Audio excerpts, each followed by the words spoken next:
देश में इन दिनों जिहाद और मुसलमानों पर जुल्म की चर्चा तेज है, जिसे अंतर्राष्ट्रीय मंच पर भी उठाया जा रहा है। न्यूयॉर्क के नए मेयर जोहरान ममदानी ने शपथ के बाद उमर खालिद पर चिंता जताई।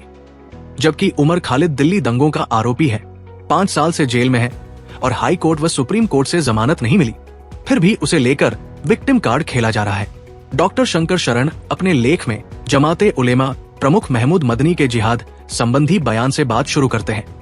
वे बिहार के राज्यपाल आरिफ मोहम्मद खान के हवाले से देवबंद की शिक्षाओं का जिक्र करते हैं, जहां दीन की ओर बुलाने से इनकार करने वालों से जंग को जिहाद बताया गया है।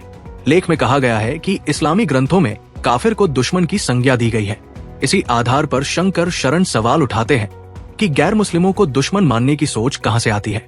डॉक्टर शंकर शरण ने मदनी से पूछा कि मूर्ति पूजकों को इस्लाम को किस नजर से देखना चाहिए।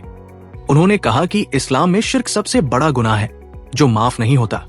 सनातनी मूर्ति पूजा में विश्वास रखते हैं, इसलिए सवाल उठता है कि उनके प्रति इस्लामी सोच क्या है। उनका कहना था कि इस्लाम का रुख साफ है, भ्रम हिंदुओं में है और ये विचार इस्लाम की शुरुआत से बताए जाते रहे हैं। मदनी के बयानों का उद्देश्य जिहाद को पवित्र बताकर उसके राजनीतिक और वैचारिक अर्थ को छिपाना तथा हिंदुओं में ये भावना पैदा करना है कि वे मुसलमानों पर जुल्म कर रहे हैं।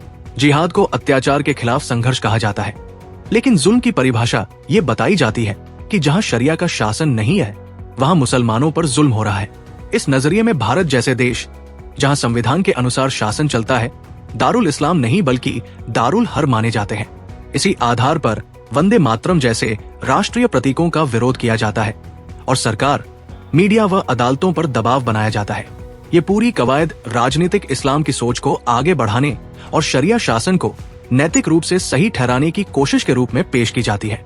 भारत को दारुल इस्लाम बनाना इस्लाम का अधूरा एजेंडा है। मुगलों ने 800 साल भारत पर राज किया, लेकिन उसे दारुल इस्लाम नहीं बना पाए। ये पछतावा आज की पीढ़ी में भी है।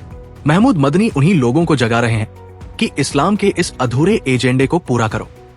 पाकिस्तान बनने के बाद भारत में रह गए कई मुसलमानों का कहना है कि वे अपनी इच्छा से रुके।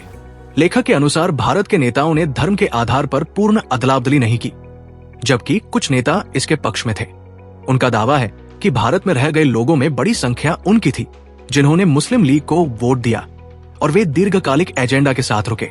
लेखक मानता है कि इतिहास, स्मृति और आत्मबोध की कमी से हिंदू बार बार गलती कर रहे हैं और आज हो रहे बदलावों, खासकर जनसांख्यिकी को समझना जरूरी है। डेमोग्राफी बदलते ही पहचान और संस्कृति खत्म हो जाती है, लेकिन हम इसे समझने को तैयार नहीं है।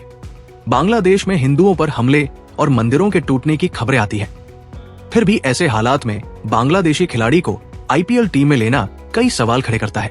विरोध के बाद फैसला बदला जाना भी यही दिखाता है कि हम सच्चाई से आंखें मूंदे हुए हैं और इसी गलतफहमी में अपने भविष्य को दांव पर लगा रहे हैं।